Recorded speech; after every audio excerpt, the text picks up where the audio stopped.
A'udzubillahi minasyaitonirrajim. Bismillahirrahmanirrahim. Assalamualaikum warahmatullahi wabarakatuh. Alhamdulillahi wahda, wassalatu wassalamu ala rasulillah. Sahabat Kari Channel, rahimakumullah. Pada pembahasan kali ini kita akan menceritakan kisah kaum Tubba yang mana mereka mendengar berita tentang akan lahir Nabi di akhir zaman. Ucapan penulis rahimahullah ta'ala Ibnu Hisham tentang seorang yang memiliki kerajaan dari kerajaan Yaman, seorang yang bernama Rabi'ah ibn Nasr.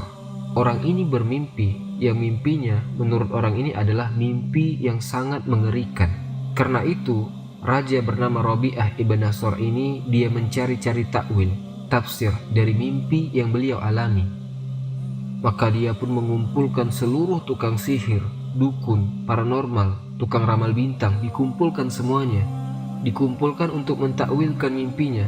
Tapi ternyata mereka tidak sanggup dan mereka mengatakan bahwasanya yang mengetahui tafsir dari mimpi ini adalah dua orang dukun yang sangat kesohor, yaitu Shikun dan juga Satih. Akhirnya raja ini mendatangi seorang yang bernama Satih, dukun yang pertama. Kemudian Satih ini menjelaskan bahwasannya yang dia lihat adalah api yang keluar dari kegelapan. Kemudian api ini turun menyambar ke daerah yang rendah, kemudian menghabiskan segala sesuatu yang ada di dalamnya. Maka raja ini pun takjub, kagum. Padahal raja belum menceritakan mimpinya. Ternyata dukun yang bernama Satih ini dia sudah bisa melihat bahwasanya apa yang ada di dalam benaknya berupa mimpi tersebut itu sesuai dengan apa yang dijelaskan dengan dukun tersebut. Kemudian setelah mendengar itu, raja meminta jelaskan apa takwil dari mimpinya. Dijelaskan sama si dukun atau penyihir bahwasanya akan ada yang menghancurkan kerajaan Yaman. Kemudian kerajaan tersebut berlaku cuma 60 tahun. Kemudian diganti lagi dengan kerajaan yang akan terus berlangsung sampai hari kiamat. Isyarat bahwasanya para dukun-dukun terdahulu sekalipun mereka faham akan munculnya orang besar yang bernama Muhammad Sallallahu Alaihi Wasallam. Kemudian raja itu mendatangi dukun yang kedua. Dukun yang kedua itu namanya adalah Shikun. Dia datangi Shikun. Raja ini mengatakan bahwasanya dia memiliki mimpi yang mimpinya tidak ada yang bisa menakwilkannya kecuali orang yang bisa mengetahui apa yang beliau mimpikan sebelum beliau menceritakannya. Maka diceritakan, dukun ini dia mengucapkan kalimat-kalimat fa ba'asa ilaihi ma faqat ma ilaihi Satih qabla Syik. Kemudian dia katakan kepada Shikun, dukun yang pertama namanya Satih. Raja ini sudah mendapatkan informasi dari Satih. Kemudian raja ini mendatangi dukun yang kedua bernama Syik. Dan raja ini tidak menceritakan sedikit pun tentang pengalaman dia bersama seorang dukun yang bernama Satih. Raja ini pengen tahu nih, sehebat apa keilmuan daripada dukun yang bernama Shikun tadi. Maka raja pun bertanya, seperti apakah mimpi yang aku mimpikan? Qala na'am, kata Shikun. Dia katakan, ra'aitu humama kharajat min dhulumah fawaqa'at baina rawdah wa akimah akalat minha kulla zatin nasimah. Dukun ini dia katakan, aku melihat api yang sangat besar keluar dari kegelapan. Kemudian api itu menyambar daerah tanah yang rendah yang banyak rerumputannya. Kemudian api tersebut memakan segala sesuatu yang ada di tanah tersebut dari manusia yang memiliki akal. Maksudnya manusia dilahap api tersebut. Ketika raja tersebut mendapatkan informasi dari Syik, ternyata apa yang disampaikan oleh Syik serupa dengan Satih. Ternyata dua orang dukun ini memiliki ilmu yang sama. Maka raja ini mengatakan, apa yang kau ucapkan benar, tidak ada kesalahan sedikit pun. Fama indaka fi ta'wiliha. Kalau takwilnya menurut anda bagaimana? Kata dukunnya, aku bersumpah dengan manusia bahwa Yaman akan diambil sama Sudan dan seluruh bangunan akan dikuasai oleh Sudan. Kerajaannya itu dari Abian sampai Najran. Disebutkan luas kerajaannya. Faqala lahul malik, maka raja ini mengatakan, wa abika ya Syik, aku bersumpah dengan bapakmu wahai Syik, inna hadza lana laghaizun. Ini suatu hal yang sangat menakutkan. Kapan hal ini akan terjadi? Afi zamani am ba'dahu. Apakah terjadi sekarang ini, dalam waktu dekat atau setelah aku meninggal? Qala bal ba'dahu bi zaman. bahkan setelah engkau meninggal, beberapa waktu baru akan terjadi. Kemudian kata Syikun, Yaman akan tertolong oleh seorang yang memiliki urusan yang sangat besar, wa yuzikum asyaddal hawan.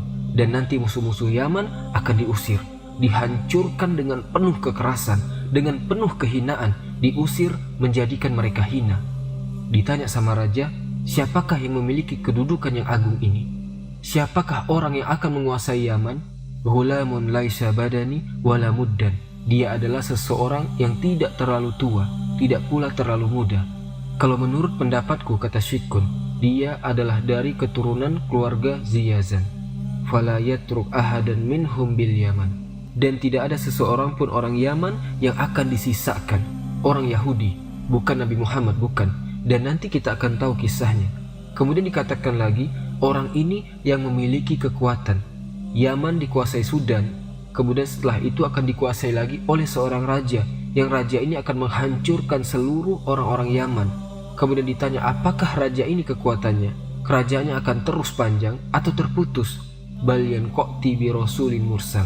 Bahkan terputus, akan diputus oleh seorang yang diutus, ya'ti bil haqq wal adl. Orang ini membawa kebenaran dan juga keadilan, baina ahli dini wal fadl, di antara orang-orang yang memiliki agama dan keutamaan, dan kerajaannya akan terus berlangsung sampai hari fasl. Qala wa ma yaumul fasl. Apa arti fasl itu? Arti fasl itu di mana orang-orang yang berloyalitas akan mendapatkan balasannya, di mana akan ada suara dari atas langit, yang suara itu bisa didengar bukan hanya oleh orang yang hidup saja, bahkan orang yang mati pun bisa mendengarnya. Yajma'a fihi bainan nasi lil miqat. Manusia seluruhnya dikumpulkan di tempat yang telah ditentukan. Yakunu fihi limani taqwal fauzu wal khairat.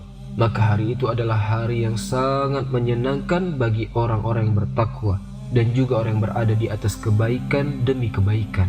Qala haqqun matakul. Kemudian dikatakan kepada dukun Syik ini, apakah yang kau ucapkan adalah kebenaran? Kata dukunnya, qala iwar rabbi sama'i wal ard. Dia katakan, iya, demi Tuhan yang menguasai langit dan bumi dan apa yang ada di antara keduanya, yang menaikkan, yang menurunkan. Sungguh apa yang aku sampaikan adalah kebenaran, yang tidak ada kerancuan di dalamnya. Mendengar ini, maka Raja Yaman ini pun cemas, merasa ketakutan. Akhirnya beliau berkemas-kemas ngajak keluarganya untuk pindah ke negeri Irak, dan apa yang bisa dibawa, dibawa. Kemudian setelah beliau ke Irak, nulis surat kepada raja-raja Persia. Raja Persia ketika itu namanya Sabur ibn Khurzan. Kemudian beliau pun tinggal di sana dalam keadaan kebingungan, ketakutan yang berlebihan.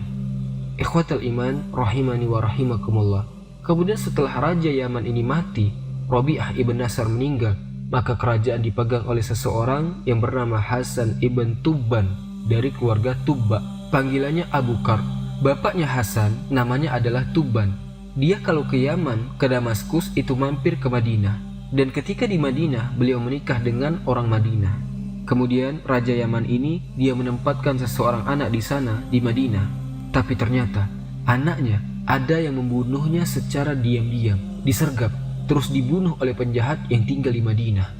Meninggallah anak Raja Yaman ini.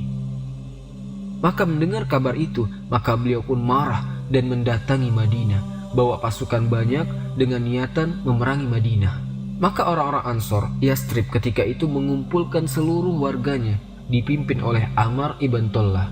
Fakta talu, maka mereka menyiapkan peperangan. Mau perang nih, jadi mau berperang antara Yaman dengan Madinah.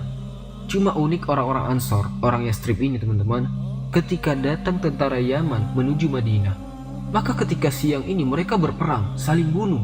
Tapi ketika malam tiba, ada beberapa utusan dari Madinah, Yastrib ini mengundang tentara Yaman untuk makan malam. Jadi siangnya tempur, perang, malamnya makan bareng. Awalnya Raja Yaman, Tubban ini, dia tidak mau. Tapi ketika para utusan mereka makan dengan apa yang mereka suguhkan, maka tentara-tentara Yaman ketika itu pun makan bareng sama tentara-tentara Yastrib. Fayu'jibuhu zalika minhum. Akhirnya orang-orang Yaman pun merasa takjub dengan orang-orang Madinah. Wallah inna qaumana lakaram. Sungguh ini adalah kaum yang sangat dermawan sekali. Sama musuhnya saja, mereka Ansor, Yastrib ini mau memuliakan tamu. Orang-orang Yastrib mengatakan, meskipun kalian musuh-musuh kami, tetap kalian datang ke sini, kalian itu statusnya tamu. Lihat, orang Madinah sangat memuliakan tamu, meskipun musuh yang memeranginya. Kemudian ikhwatal iman, ketika kaum Tuba Yaman ini datang ke kota Madinah, memerangi orang-orang Madinah, tiba-tiba datang dua orang Yahudi, yang dia punya ilmu, dan dalam ilmunya, hina sami'a ma yuridu min ihlakil Madinah wa ahliha. Dua orang Yahudi ini mendapatkan info, kabar, bahwasanya Raja Yaman datang ke Madinah, ingin menghancurkan Madinah. Maka dua rahib ini pun mendatangi raja tersebut dengan nasihat. Faqala lahu ayyuhal malik.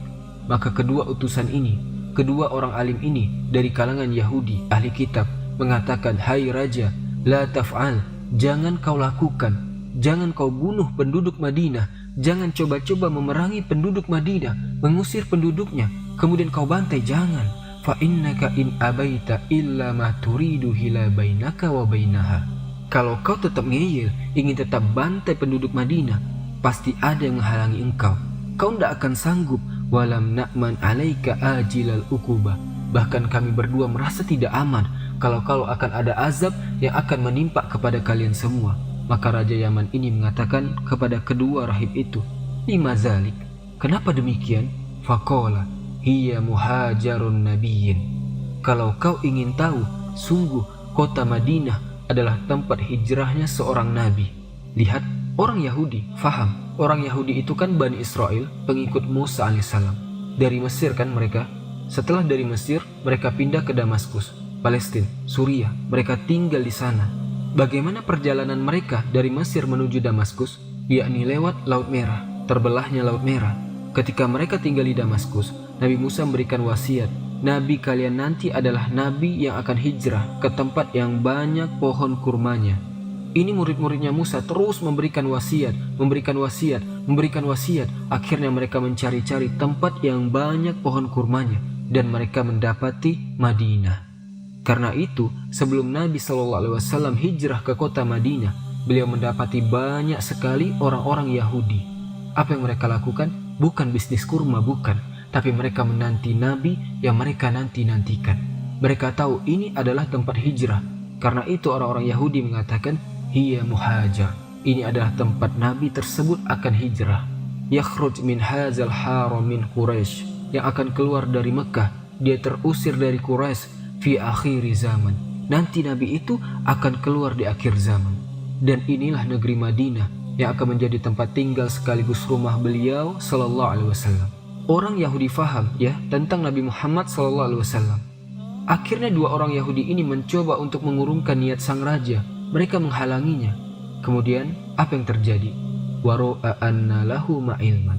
Akhirnya raja ini pun terhalangi. Beliau berpendapat kalau dua orang ini adalah dua orang yang mempunyai ilmu. Ucapannya sangat bagus sekali, menjadikan raja jadi takjub.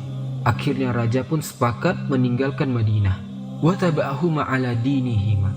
Kemudian dua orang Yahudi ini mendakwahi Raja Yaman. Dan ternyata Raja Yaman masuk ke dalam agama Yahudi. Setelah kisah ini nanti akan masuk ke kisah Ashabul Ukhdud. Ashabul Ukhdud pelakunya orang-orang Yahudi. Siapa mereka? Tubba, kaum Tubba. Jadi teman-teman tahu tafsirannya nanti ketika baca surah Al-Buruj. Ini ceritanya di sini. Kenapa Ashabul Ukhdud?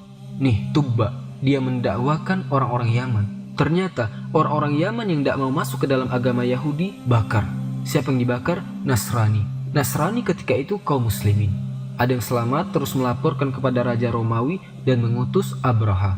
Masuk ke kisah Ashabul Fil, yakni kisah tentara gajah yang menyerang Ka'bah dan Allah hancurkan dengan burung ababil yang membawa kerikil dari neraka. Udah ada gambaran? Itu kerangka ceritanya seperti itu. Qala rahimahullahu ta'ala wa kanat Tubba wa qaumuhu wa ashabu awsan ya'budunaha. Kaum Tubba itu asalnya musyrik. Dia Tuban itu pemimpinnya dan juga anak buahnya, tentara-tentaranya dan masyarakatnya. Mereka adalah para penyembah berhala. Semoga kisah ini ada manfaatnya. Wallahu a'lam bissawab. Subhanakallahumma wa bihamdika asyhadu an la ilaha illa anta astaghfiruka wa atubu ilaik. Assalamualaikum warahmatullahi wabarakatuh.